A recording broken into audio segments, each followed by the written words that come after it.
I 100,000% had to come back into the shop to go fetch a camera for this next car out here. There's like 1% of these out of the total production line that were built in this configuration, and my eyes got super wide when I opened the door. Now, this thing might not look like much. It's just a Chevy Silverado. It's a dually, long bed. It's got not the quad cab, crew cab, extended cab. It's missing a couple doors. Well, anyway, I hopped into it and realized this was an immediate, like super ultra rare find of a vehicle.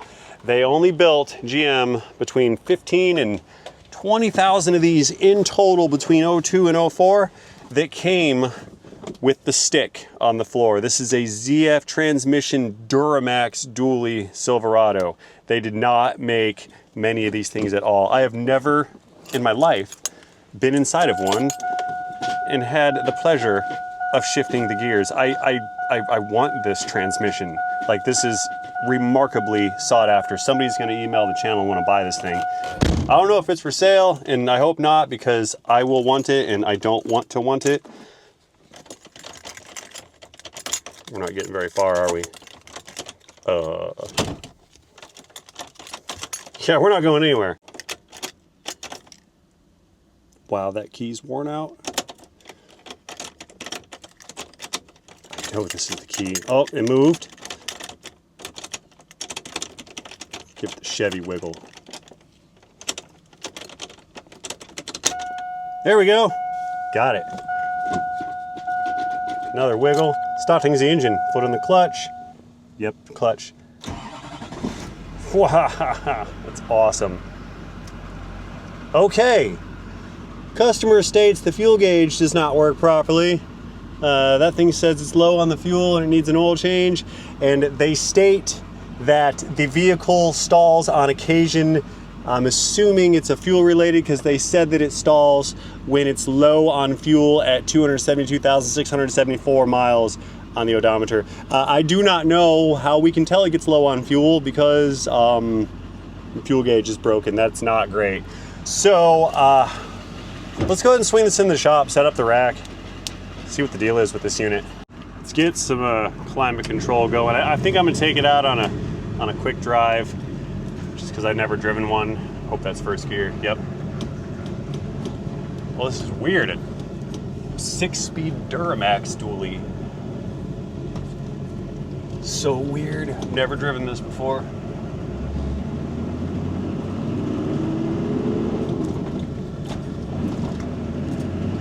Pretty sloppy feeling, to tell you the truth.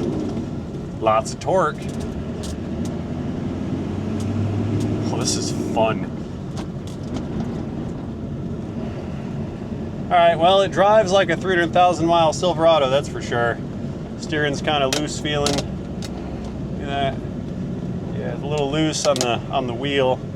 Kind of sloppy. It's definitely got some wear to it. But we're here for a stalling concern, that's the deal. And maybe it needs a new key. I definitely think it needs a new key. Some weird vibrations.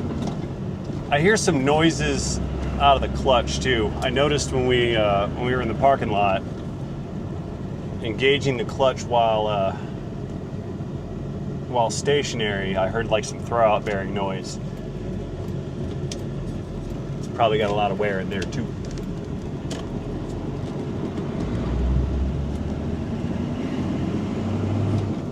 Smooth power delivery.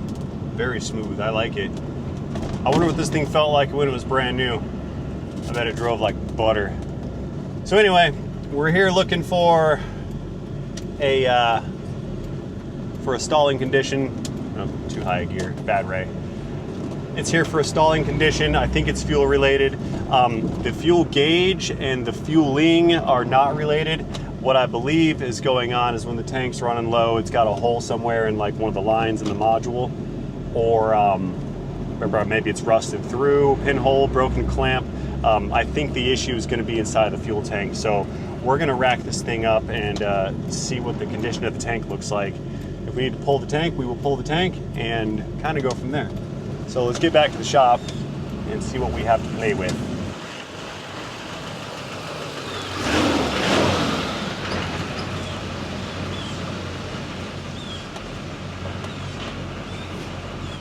Reverse.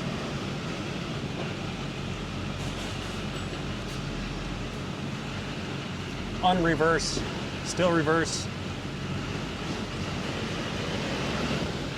It's weird to feel a super responsive throttle Duramax. They don't usually get driven this way. Feathering the throttle, engaging the friction zone, granny shifting, not double clutching like you should. Here, let me show you that throttle bearing noise. So right now we're on the clutch. Listen to this. I'm gonna put you down below and let off the clutch. You hear it?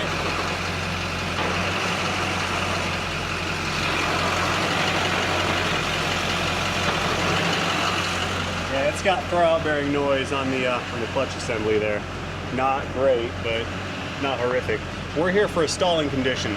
So I can say right off the bat that this instrument cluster here needs to come out, get sent away and rebuilt, because the stepper motor in there behind that fuel gauge is either broken, or the needle's broken, or the motor has got an internal electrical fault somewhere and it's now pointing down towards the D on diesel. See that? It says diesel right there.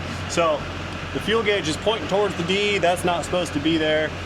Clearly we have no idea what the actual fuel level is, and I suspect that the problem is inside of the tank. Shut down. So we're probably, oh, now you want to turn, look at that. Figured out the correct Chevy wiggle. Yeah, it definitely needs a key. Yeah, so I think we need to rack this up, support the fuel tank, lower the fuel tank, open the fuel tank, inspect inside of the fuel tank, and then determine if we need a fuel pump sender module or not. Let us begin with popping Z-hood. Nice new tires you got there. Beautimous.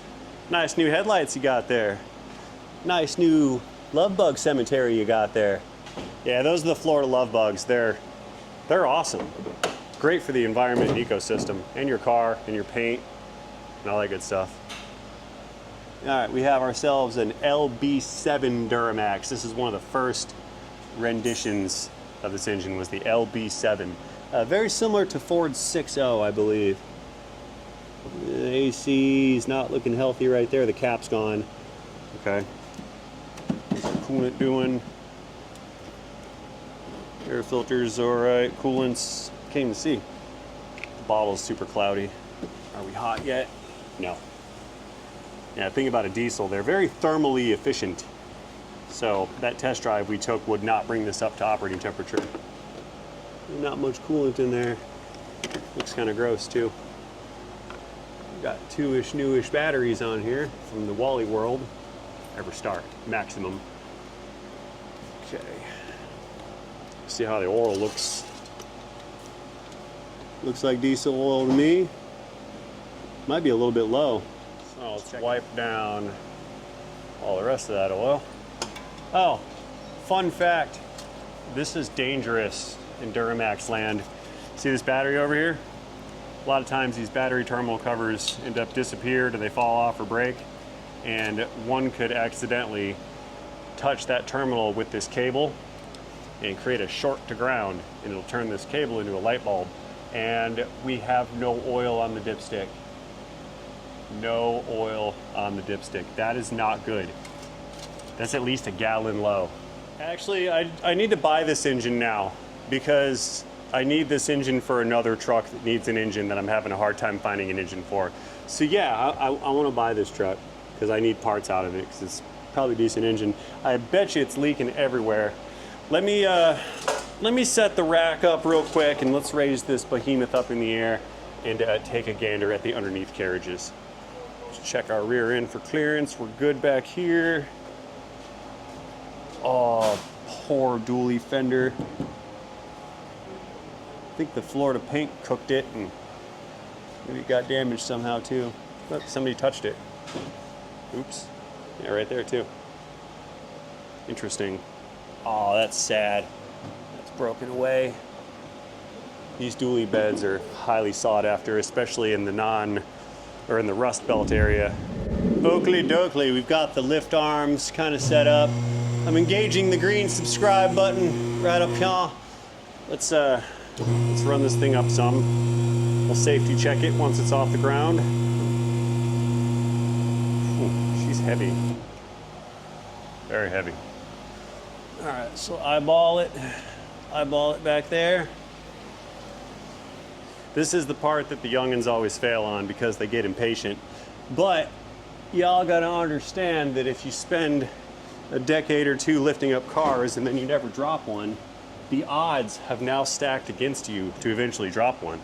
And if you drop one on you, it turns you into a squished ketchup packet, which is not good. So the youngins think they're invincible and that it'll never happen to them. And then people that can figure out math and time realize that, oh, I've been cheating death this whole time because the odds have been stacked against me. You just gotta be careful. Your lives are in your hands and in the hands of your equipment and in the hands of the guy who certifies the safety inspection of your equipment and in the hands of your manager who maintains the equipment or does not. So don't work on unsafe equipment. It's bad. All right, one more click of the locks. We're good. Now slowly, because this is gonna wanna come down because of all the gravity built into it, we're gonna slowly valve this thing down until we catch the locks. Okay, now, what I like to do, since all the weight is on the lock, I do like to give it some hydraulic pressure because the little tab on these locks that just engages, it's like a ladder inside of there, little squares cut out and a big piece of steel. So every time one of the holes opens up, this thing slaps in and then engages that lock. So I like to give myself a little bit of extra security. I will button this up until we generate some hydraulic pressure. Not enough to make it move, but just enough till I can feel the motor load up. Oh, too much, I went up. So now we'll come back down. There's the lock. There we go.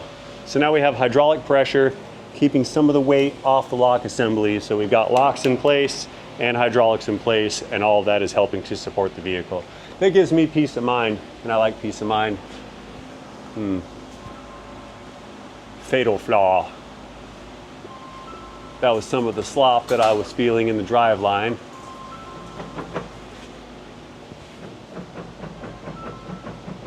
It's not abnormal, it's fine. Get rid of that. No axle seals leaking.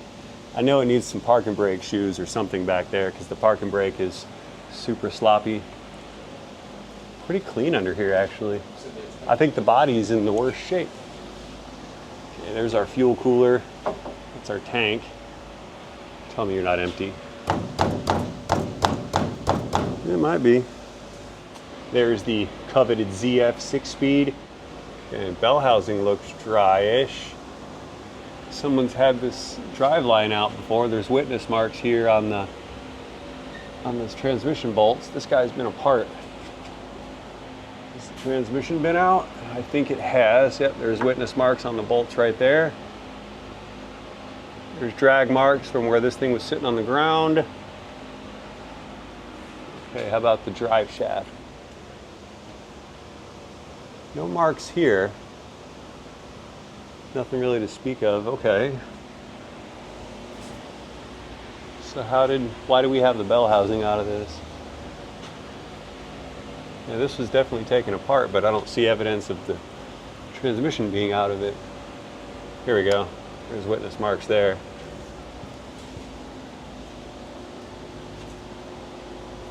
Very strange. How about up top? There's marks on that.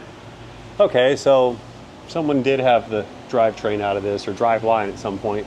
Don't know why, but it's been removed. Okay. Let's see. Here's some oil.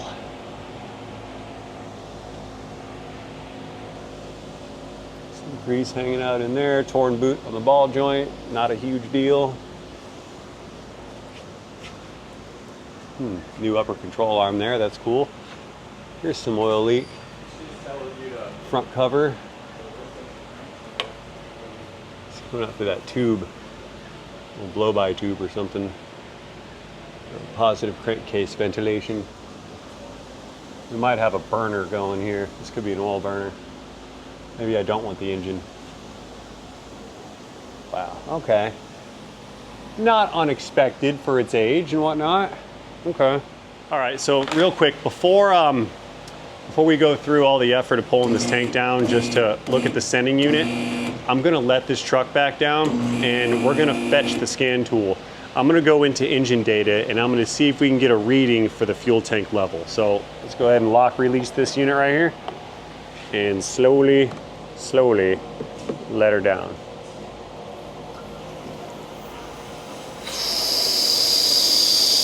There we go.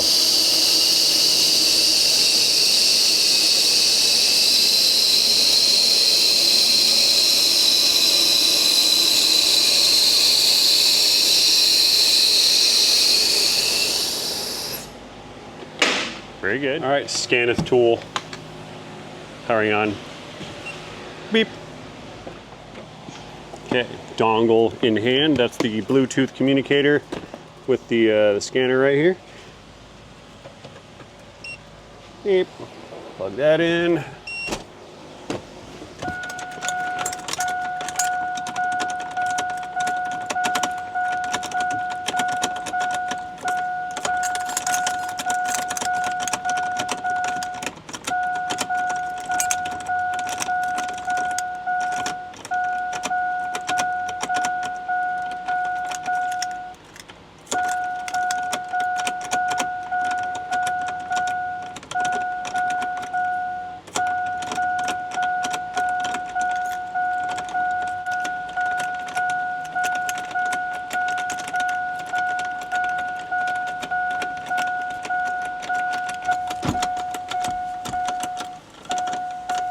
My hand's getting tired.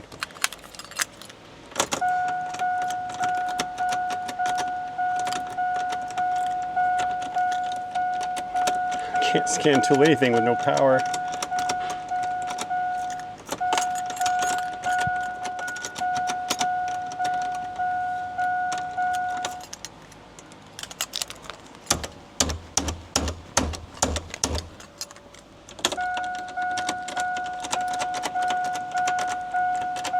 Here's a little trick. Take this air gun. Watch this. Try to turn it and blast air in there at the same time. Sometimes that works.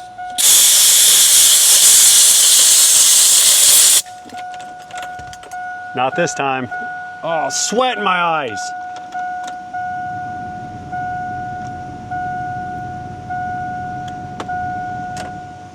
Got it. Okay, this is what I was looking for. Just a little bit of data. This is the fuel data. Most of this is involved with the fuel injectors and high pressure fuel system.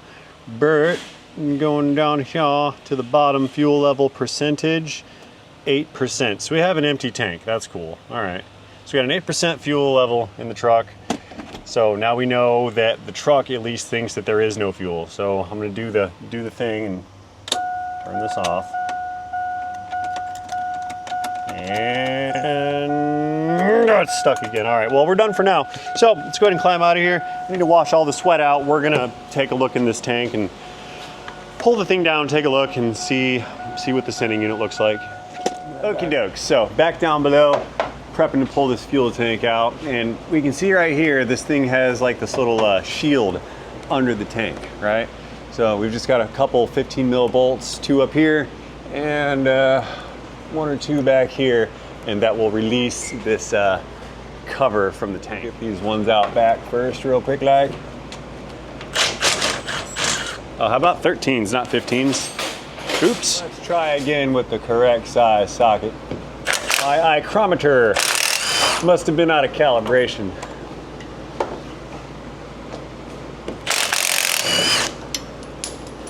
Dropped it.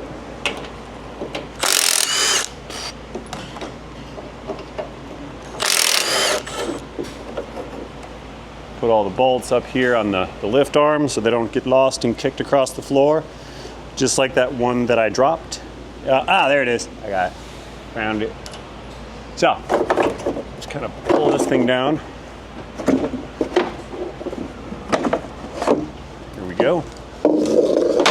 Off to the side. Now, this tank here is going to have 2 straps that hold it down. One 15 up there. That is a 15. Other 15 is up there. And then the strap on the other side, it just hooks in through here and just kind of hooks down, so they will hinge. What I need to do is go up here to the filler neck, and I hope you guys can see in there, we've got to disconnect the filler neck and the vent hose from the tank, support the tank from the bottom with a transmission jack, pull these straps loose, and then we can lower this unit down some. Then once it's down a little bit, we'll reach up, disconnect the actual fuel lines, let it all the way down, then we can open the tank up and remove the sending unit from inside. Okay, we're getting the jack into place, and the jack has reached its maximum altitude, so we're going to have to let this truck come down some. Yeah, it's got another, what, 8 inches, 10 inches in there? So let's let the vehicle down just a wee bit. Come up off the locks. Normally you guys should not be under there while the vehicle's in motion, but since you're digitally present, I don't think there's any harm. So we're good here. It's safe. I feel safe. I feel safe for you. I feel safe for me too.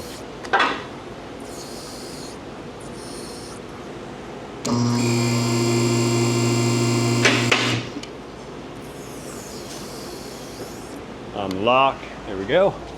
Let's see if I've got enough altitude to make contact here.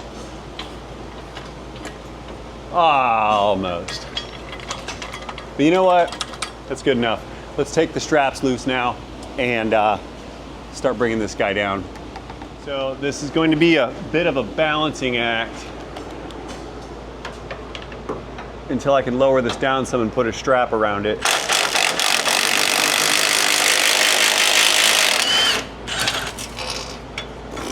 That's one of the retainer bolts.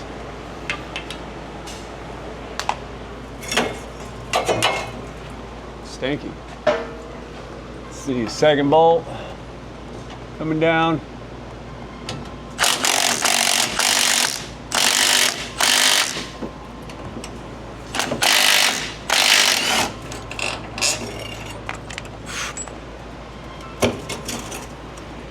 Don't you go anywhere, fuel tank. Now you guys remember this thing said it was 8% full. 8%. We're gonna see if it's 8% or not.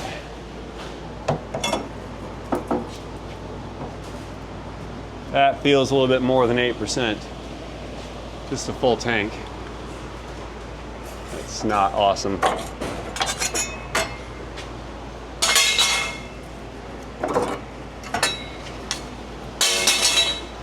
Okay, I'm gonna adjust this for a better level.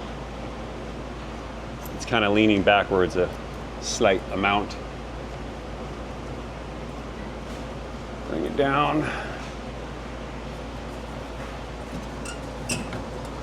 Okay. I'm gonna pull the lever on the lift here and let this come down slightly.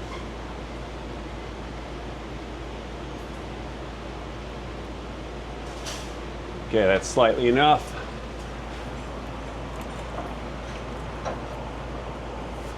Center of gravity is wrong.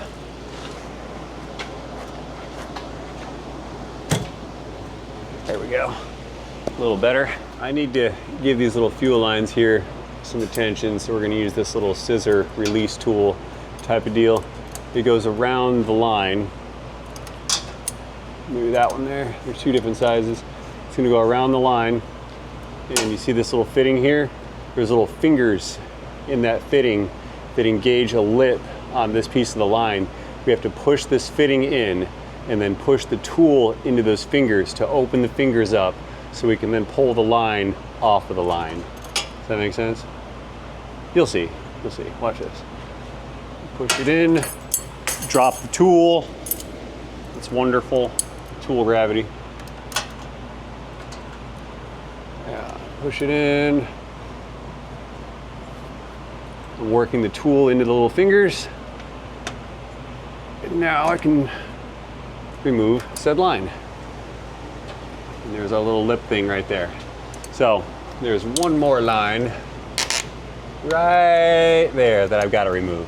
That one's slightly larger-ish and somewhat of a pain. I'm wondering if I should just take the fuel cooler loose, this thing right here. I might have to. Let's see if I can get in here or not.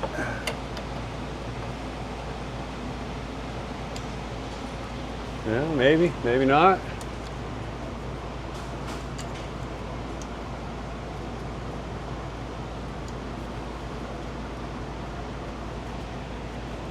Blinded by the light.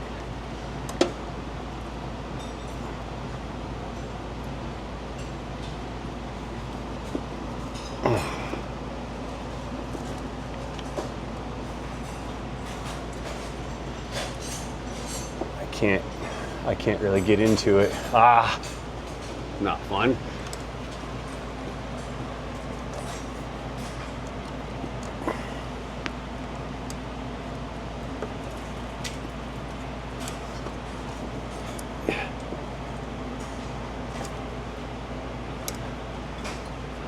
I'm not getting it. It's not releasing, but it is hurting my finger. Come on. Come on, you piece of junk. No. Maybe I'll let it down some more, slightly. I think, yeah. Come down. It's wanting to come down at an angle. Filler neck's hanging on to it.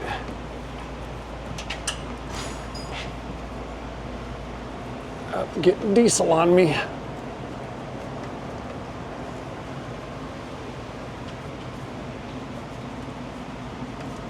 Diesel stinky.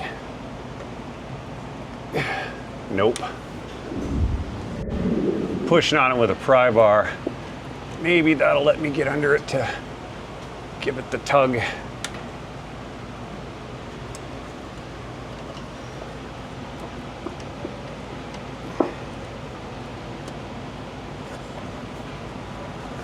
Not releasing. I think I need a deeper release tool. Yeah, I've got a little smaller one right here. Let's see if I can't maneuver this one in there, and maybe that's the droid I'm looking for.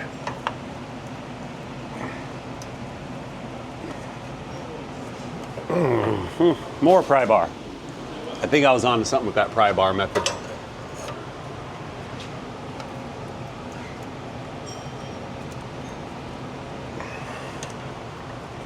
Ah, there it goes. We got something out of that. I saw the fitting go that way.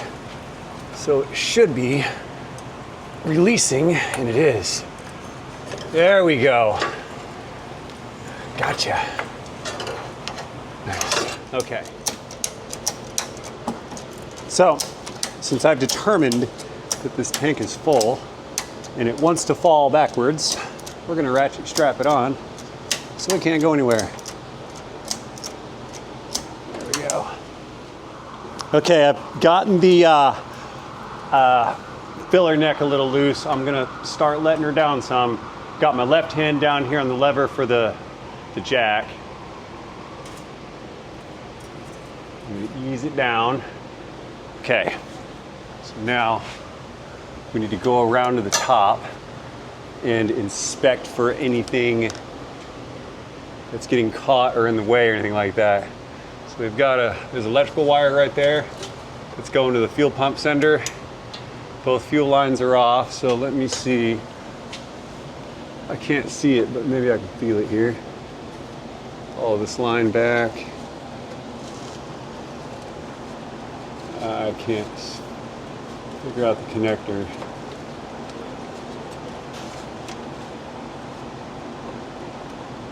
What is that? A little safety loop thing? Can't see it. Yeah, all right. Maybe from the other side. It's got like a clip or something on it, retaining it to the pump. If I can put eyes on it, maybe I can release it. I can't see. I'll let it down a little farther. We've still got some slack in it. Oh man, I just smeared diesel all over my hat. Whatever. I'll be fine. Yeah, let's let it down just a wee bit more. Let me hang you guys right here. I'm watching that line up top. Stretched a little bit. There we go.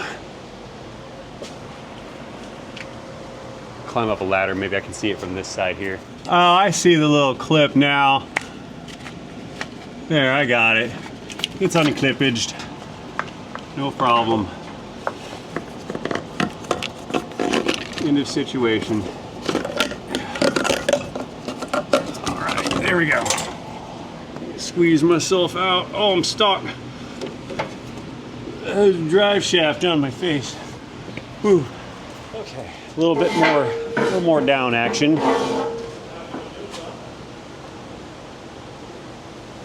Yeah, this tank's super teetery-tottery. I think everything's disconnected off of it. Looks like it, feels like it, smells like it. I think we're good. Continuing to lower. Slowly.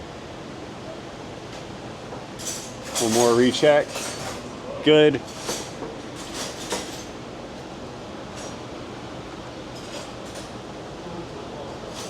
Yeah, this is a very heavy full tank. Not 8%.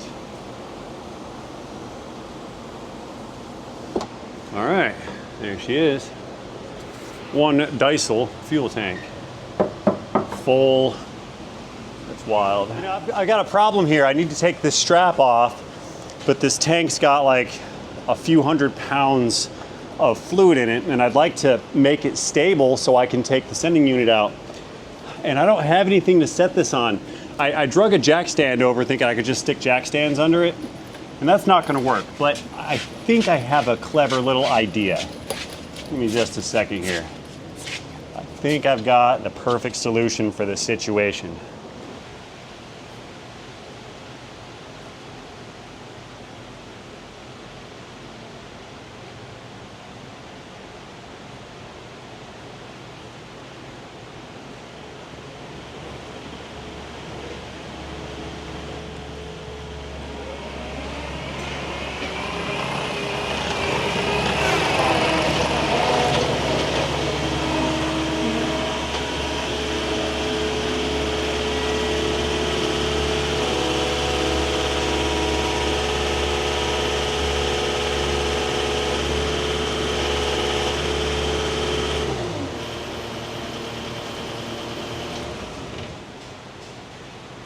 Problem solved.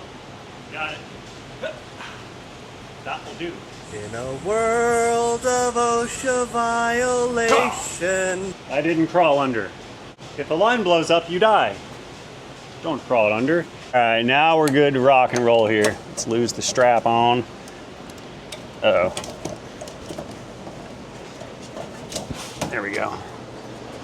So we need to get this ring off, these lines, pop the sender out, and then take a look at the internals. Okay. So first thing we need to do on this tank is get rid of all that dirt. A bunch of dirt in there. And we don't want to knock that dirt into the tank. So I'm gonna come in here with a blowgun. It's gonna blow it all away.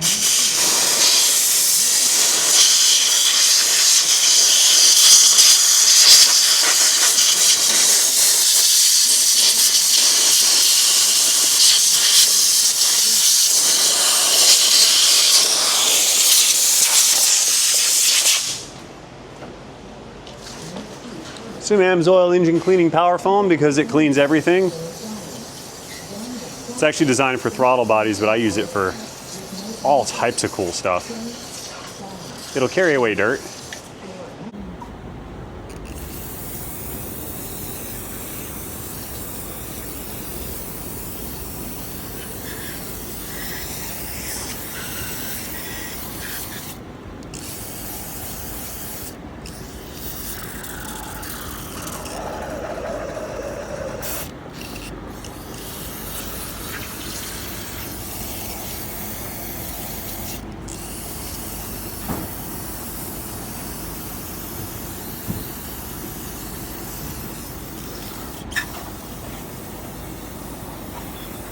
Man, we're running out.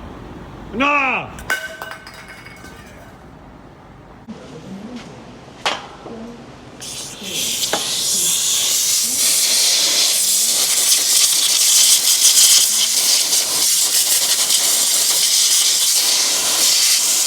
Emulsifier.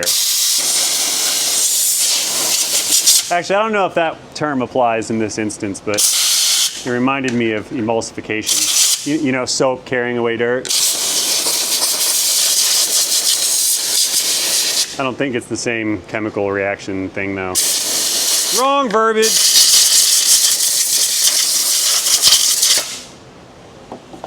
Very good. So now, take this guy, work this line loose.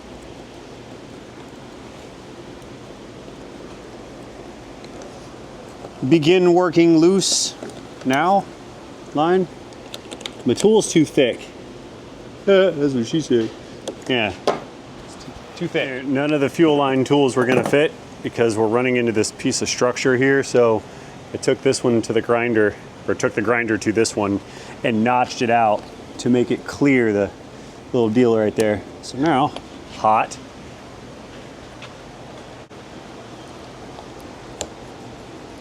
There we go. Super, super easy. Kind of. Repeat procedure on the smaller diameter line here. That's the return line.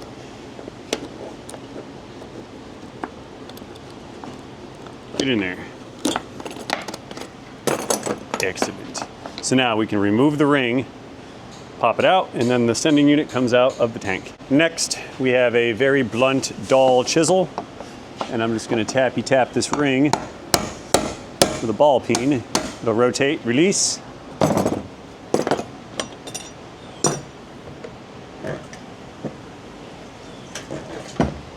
Yeah, we need some more light on the subject. And we've definitely got a full tank.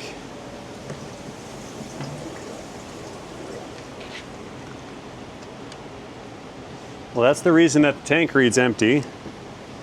So it's not running out of fuel. I think our guy thinks it's running out of fuel. This is supposed to have a float on the end of it.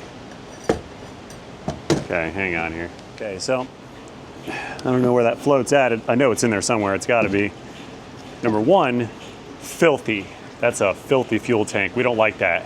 We need good fuel tanks. So we need clean fuel tanks. So we need to make sure our fuel filters are on point with this thing.